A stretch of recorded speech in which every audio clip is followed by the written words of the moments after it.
Shalom, puji nama Tuhan, senang sekali kembali berjumpa dalam ibadah minggu pada pagi hari ini. Saya yakin dan percaya setiap kita orang-orang yang ada di rumah maupun di mana saja saudara berada, saudara mengasihi Tuhan dan saudara rindu untuk berjumpa dengan Bapa kita yang sungguh amat baik. Seberapa banyak di antara kita sangat siap untuk merasakan lawatan Tuhan pada pagi hari ini? Saudara boleh lambaikan tangan dari tempat saudara. Puji Tuhan, biar kiranya setiap hati boleh kita bawa di hadapan Tuhan dan kita boleh bersyukur sebab hari ini kita masih bisa mengalami berkat-berkat Tuhan. Haleluya.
kita di hadapan-Mu Tuhan, bukan dengan kuat dan gagah kami.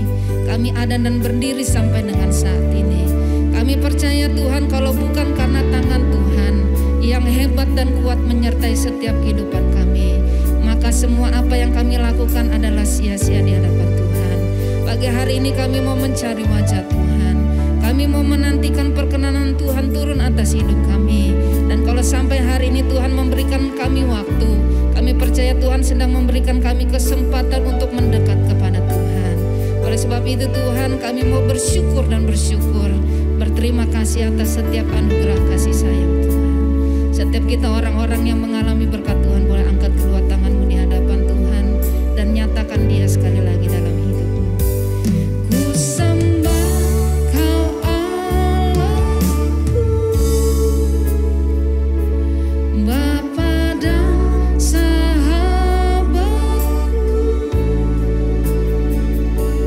Kau yang pedulikan seluruh hidupku.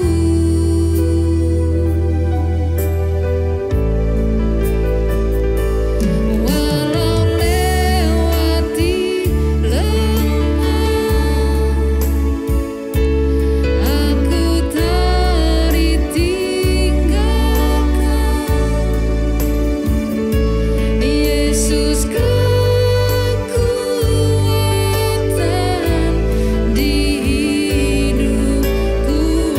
Semuanya katakan, ku sembah Kau Allahku, Bapa dan sahabatku, Kau yang pedulikan seluruh hidupku.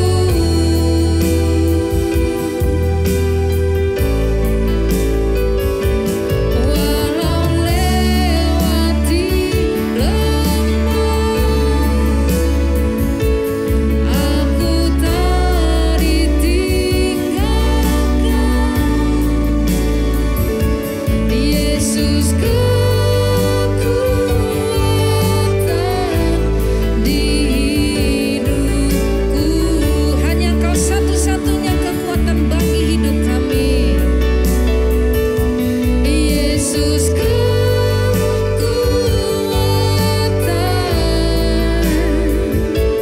Yesus kekuatan,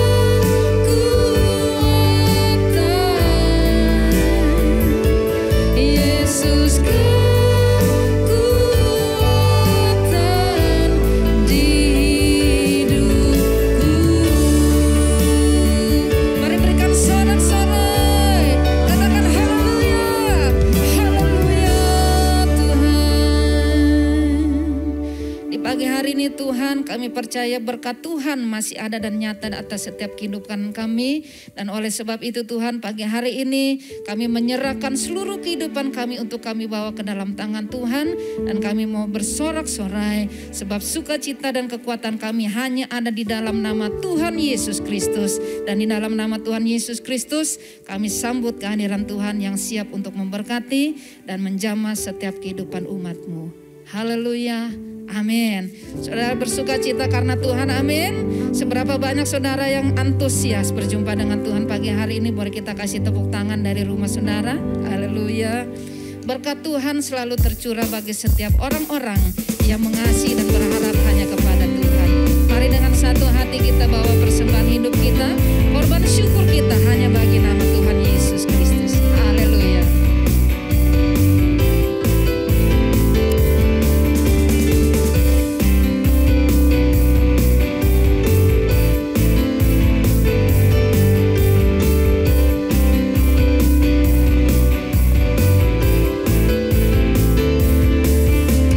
Dengan satu hati kami umat-Mu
sukacita kita hanya ada di dalam nama Tuhan Yesus Kristus. Dan di pagi hari ini kita juga percaya dan yakin bahwa Tuhan akan memberikan kekuatannya serta penghiburannya bagi setiap kita yang mungkin hari-hari ini sedang mengalami kesusahan. Kita sedang ada di dalam masa-masa yang mengkhawatirkan, menakutkan. Tetapi kita percaya hidup kita ada di dalam Dia Allah sumber pemelihara kehidupan kita. Dia Allah yang sangat peduli dan Dia Allah yang mengasihi saudara dan saya. Haleluya.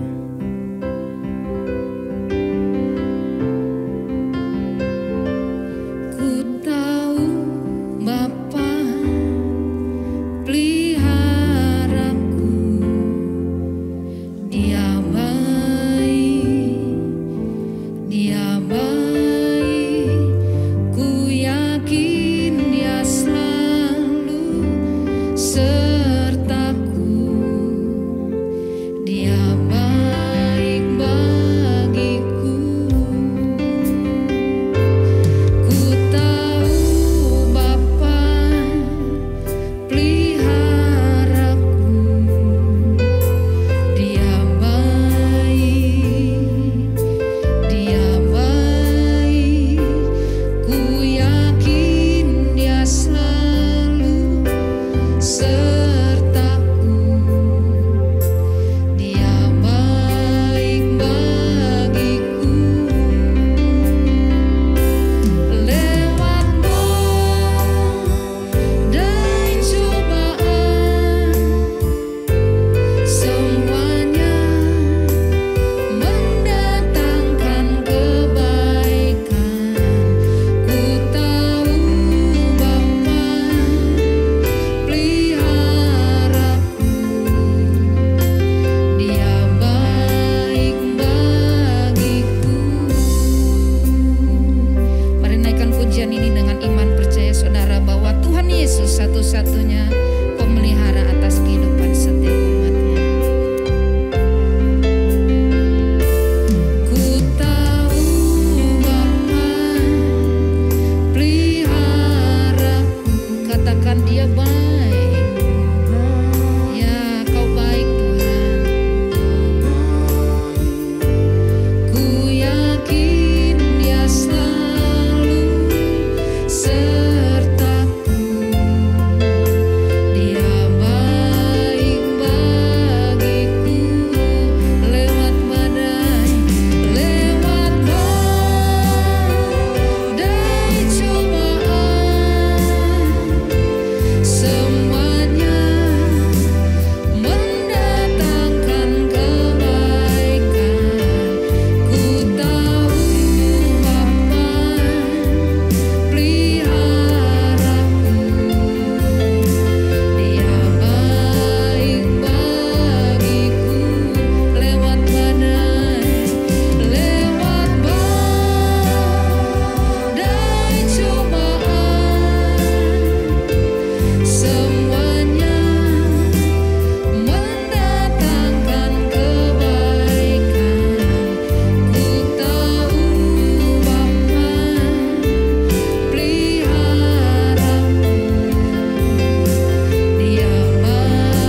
untuk firman Tuhan. Bapa Surgawi, terima kasih buat Tuhan yang setia buat hidup kami, buat keluarga kami sampai hari ini. Dan kami percaya kesetiaan Tuhan terus menerus kepada anak cucu kami, karena Engkau tidak pernah berubah. Terima kasih buat ibadah hari ini. Dan kami percaya ibadah hari ini dimanapun kami berada dan beribadah, Tuhan ada di tengah-tengah kami dan Tuhan yang memberkati kami. Semua yang kami buat hari ini untuk Tuhan yang telah menyelamatkan kami, yang telah memelihara kami. Biar ibadah kami berkenan di hadapan Tuhan. Sekarang Roh Kudus yang berbicara dan mengajar kami. Biar lewat kebenaran ini kami terus diberkati, dikuatkan, diteguhkan, disembuhkan, dan diberi pengharapan yang selalu baru.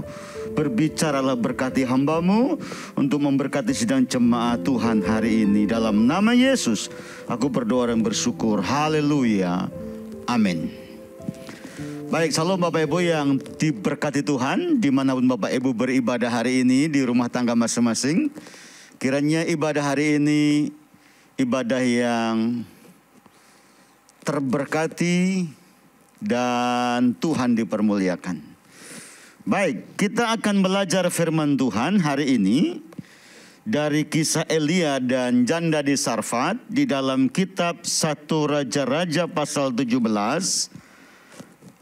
Kisah yang sering kali kita dengar, tapi hari ini kita akan kembali dengar firman ini. Dan saya berdoa kita semuanya diberkati. 1 Raja-Raja 17 ayat yang ke-7 sampai ayat 16 saya bacakan buat Bapak Ibu. Dan Bapak Ibu di rumah boleh mengikuti pembacaan saya hari ini. Elia dan janda di Sarfat. Tetapi sesudah beberapa waktu sungai itu menjadi kering sebab hujan tiada turun di negeri itu. Maka datanglah firman Tuhan kepada Elia, bersiaplah pergi ke Sarfat yang termasuk wilayah Sidon dan diamlah di sana. Ketahuilah aku telah memerintahkan seorang janda untuk memberi engkau makan. Sesudah itu ia bersiap lalu pergi ke Sarfat. Setelah ia sampai ke pintu gerbang kota itu, tampaklah di sana seorang janda sedang memunggulkan kayu api. Ia berseru kepada perempuan itu, katanya, cobalah ambil bagiku sedikit air dalam kendi supaya aku minum. Ketika perempuan itu pergi mengambilnya, ia berseru lagi, cobalah ambil juga bagiku sepotong roti. Perempuan itu menjawab, demi Tuhan Allahmu yang hidup, sesungguhnya tidak ada roti padaku sedikit pun, kecuali segenggam tepung dalam tempayan dan sedikit minyak dalam buli-buli. Dan sekarang aku sedang mengumpulkan 2-3 potong kayu api. Kemudian aku mau pulang mengelolanya bagiku dan bagi anakku. Dan setelah kami memakannya, maka kami akan mati. Ayat 13, tetapi Elia berkata kepada janda itu, janganlah takut, pulanglah, buatlah seperti yang kukatakan. Tetapi perbuatlah lebih dahulu bagiku sepotong roti bundar kecil daripadanya dan bawalah kepadaku, kemudian barulah kau buat bagimu dan bagi anakmu. Sebab beginilah firman Tuhan Allah Israel, tepung dalam tempayan itu. Perhatikan baik-baik ayat 14. Sebab beginilah firman Tuhan Allah Israel, tepung dalam tempayan itu tidak akan habis dan minyak dalam buli-buli pun tidak akan berkurang sampai pada waktu Tuhan memberi hujan ke atas bumi. Lalu pergilah perempuan itu dan berbuat seperti yang dikatakan Elia. Maka perempuan itu dan dia serta anak perempuan itu mendapat makan beberapa waktu lamanya. Tepung dalam tempayan itu tidak habis dan minyak dalam buli-buli tidak berkurang, seperti firman Tuhan yang diucapkan dengan perantaraan Elia. Bapak Ibu jemaat yang Tuhan kasihi, ada sebuah perenungan-perenungan penting berkaitan dengan kisah Elia yang kita akan aplikasikan dalam kehidupan kita hari-hari ini.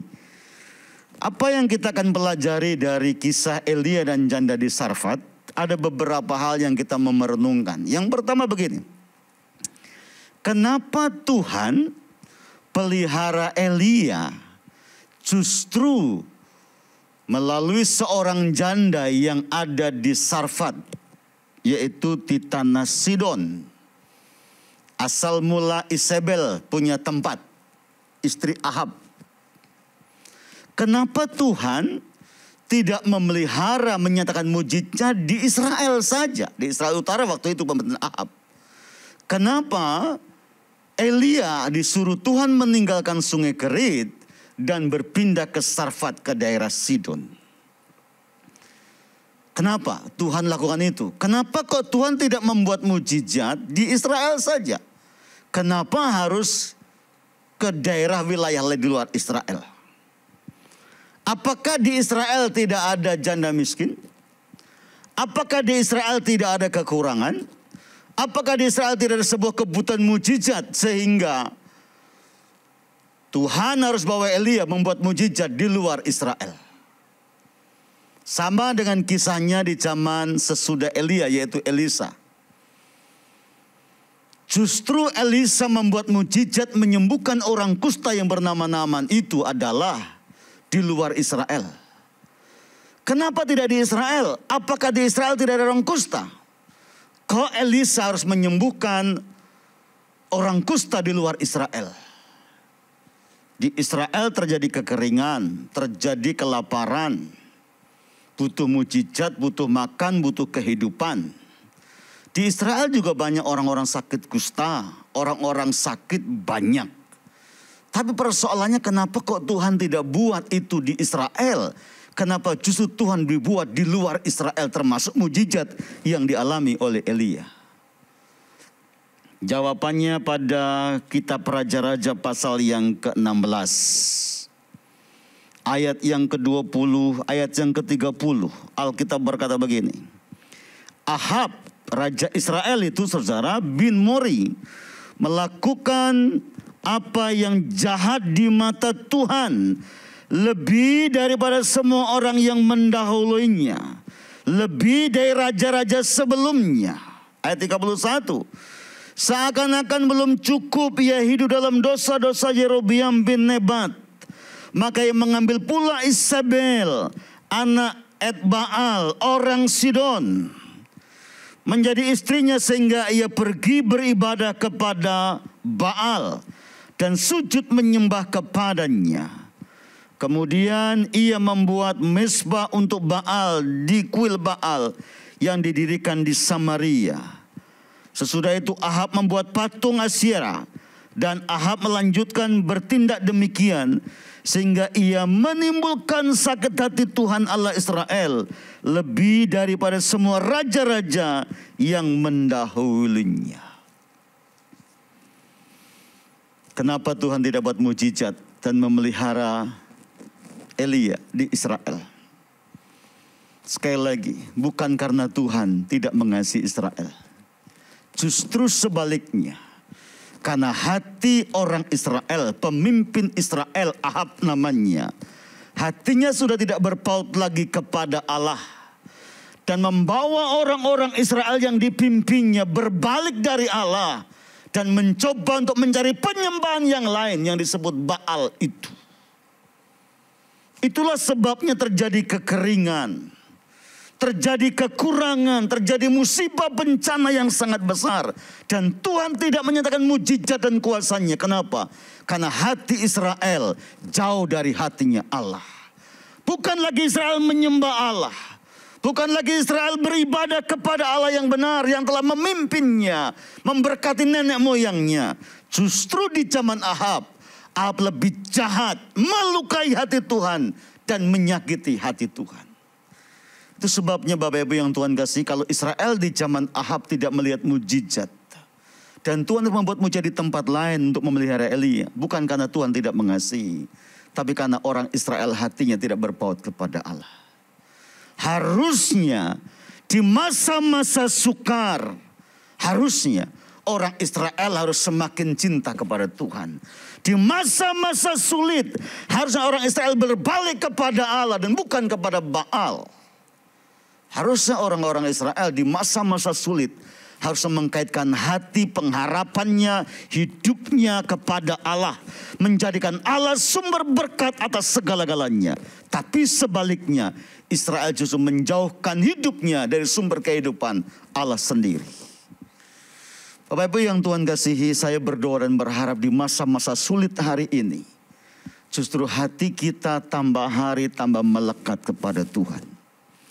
Di masa-masa sukar seperti ini, harusnya kita semakin berharap banyak kepada Tuhan. Di masa-masa sulit seperti ini, kita justru tidak boleh meninggalkan Tuhan dan mencoba mencari pertolongan yang lain dan berharap kepada yang lain. Supaya apa? Supaya Tuhan tidak meninggalkan kita dan Tuhan menyatakan mujizatnya buat hidup kita. Mari belajar kepada kisah ini. Sekali lagi, bukan di Israel tidak ada orang miskin. Bukan di Israel tidak ada orang kusta. Bukan di Israel tidak ada janda-janda yang kekurangan. Tidak, banyak. Tetapi kenapa Elisa melakukan di luar Israel? Karena Israel tidak berpaut kepada Allah. Lewat khotbah saya hari ini, yang pertama, biarlah hati kita berpaut kepada Allah.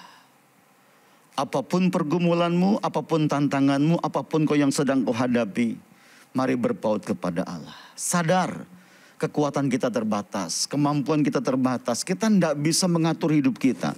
Karena itu kita perlunya Tuhan dalam hidup kita. Itu yang pertama yang perlu pelajari dari perikop ini. Yang kedua yang kita perlu pelajari dari perikop ini adalah Alkitab berkata setelah Elia sampai ke pintu gerbang, maka Elia meminta air untuk meminumnya.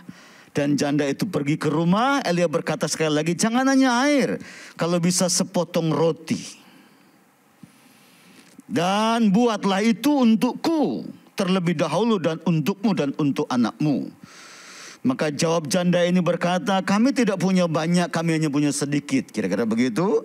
Dan apa yang kami punya kami masak, kami nikmati bersama anak kami. Maka kami akan kehabisan semuanya itu dan kami mati. Tapi perhatikan kata janda itu. Pada ayat yang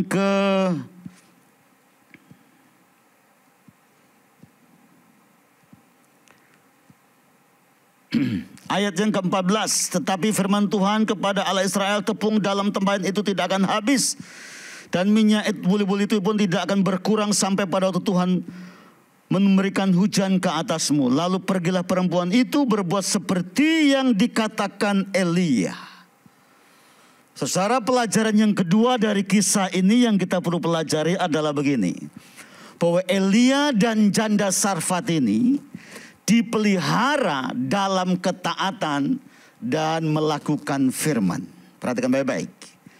Jadi pelajaran yang kedua dari kisah janda di Sarfat ini dan Elia adalah, Elia dipelihara oleh Tuhan karena ketaatannya, dan janda di Sarfat pun dipelihara oleh Tuhan karena ketaatannya. Elia taat kepada suara Allah dan janda ini taat kepada suara Elia. Akhirnya mereka berdua dipelihara oleh Allah dalam ketaatan melakukan firman Allah dan suara kenabian itu. Tuhan berkata kepada Elia, Elia, tinggalkan sungai Kerit yang telah memelihara kamu beberapa waktu. Kamu selama ini dipelihara oleh air di sungai Kerit itu dan burung gagak juga memeliharamu.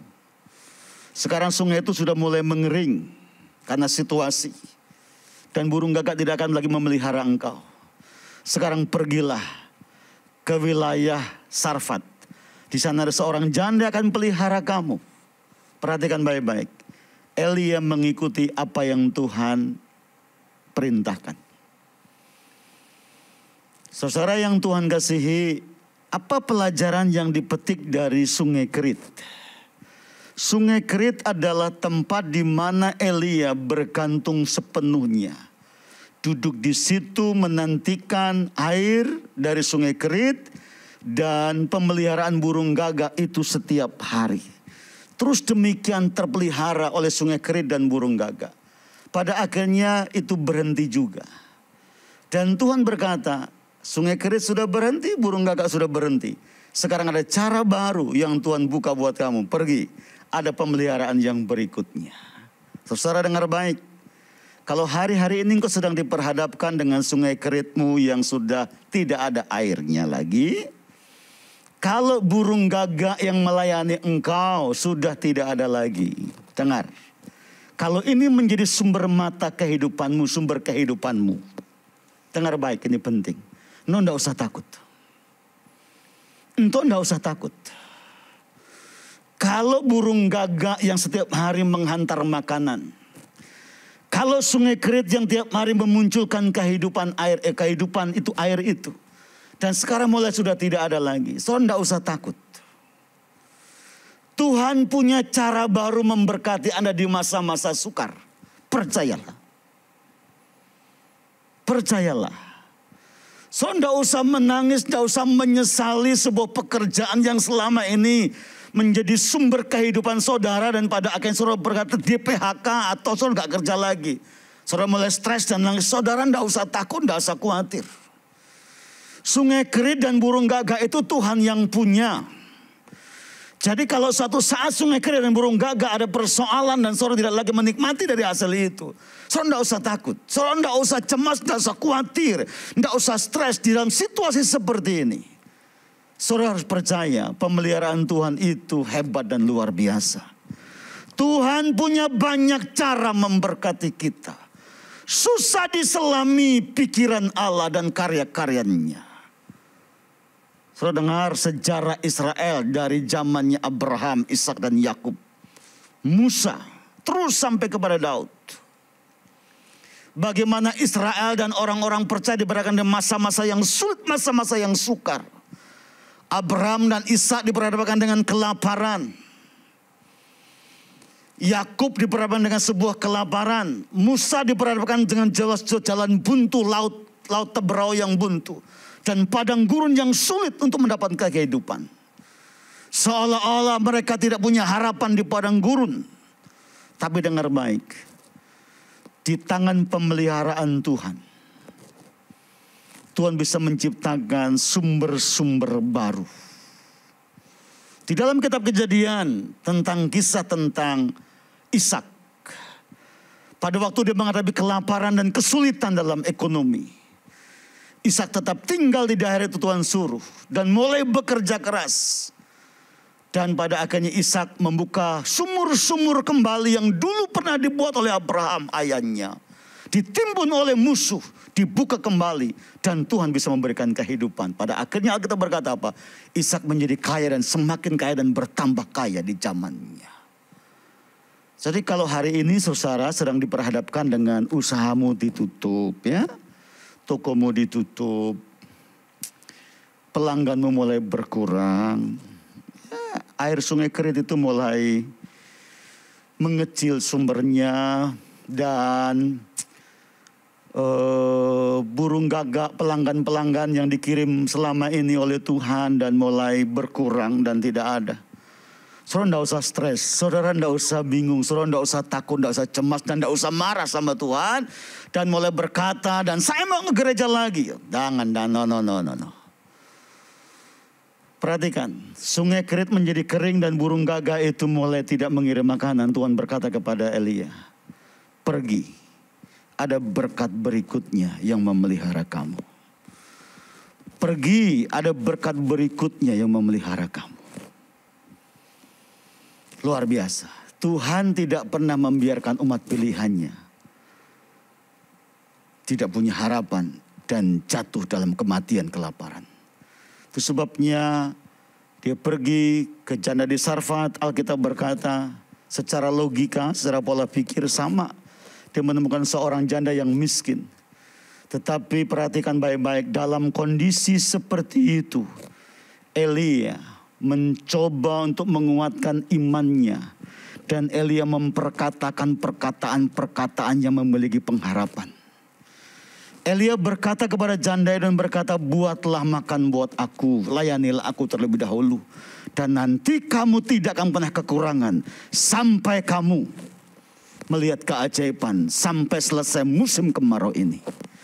Perkataan-perkataan itu yang membawa Elia semakin bergairah, sekalipun pada kenyataannya secara kasat mata Elia tidak melihat itu pada janda itu.